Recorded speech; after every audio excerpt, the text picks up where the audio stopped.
Et depuis plusieurs années déjà, l'opinion assiste à l'émergence d'une pratique peu conventionnelle utilisée par certains compatriotes pour attirer l'attention des autorités afin de s'offrir une place au soleil. On parle des propos injurieux et autres déviances qui prennent des proportions inquiétantes.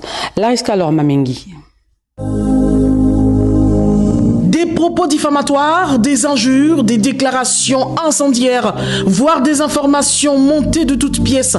Voici le moyen par lequel plusieurs compatriotes ont choisi d'attirer l'attention pour espérer être appelés à la mangeoire. Les réseaux sociaux, leur principale plateforme d'expression où désormais tous les coups sont permis, pourvu que cela permette d'avoir une place au soleil. Une pratique honteuse qui a malheureusement eu des beaux jours dans notre pays et ce pendant plusieurs années.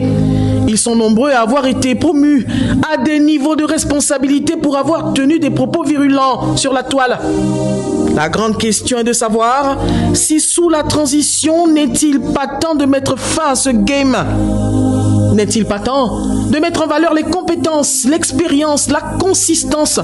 Sinon, comment construire un nouveau Gabon où ceux appelés affectueusement les gamers sont logés à la bonne enseigne au détriment de ceux qui ont la compétence requise ? Les lives sont-ils devenus plus épais qu'un CV ?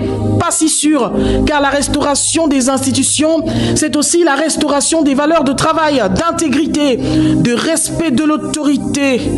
Des valeurs qui ont été foulées aux pieds pendant plusieurs années et qui n'ont pas été sans conséquences. Le Gabon qui aspire désormais à avoir fière allure est là face à la réécriture de son histoire, avec une belle occasion de restaurer les fondamentaux en mettant chaque roi sur son trône et chaque clown dans son cirque.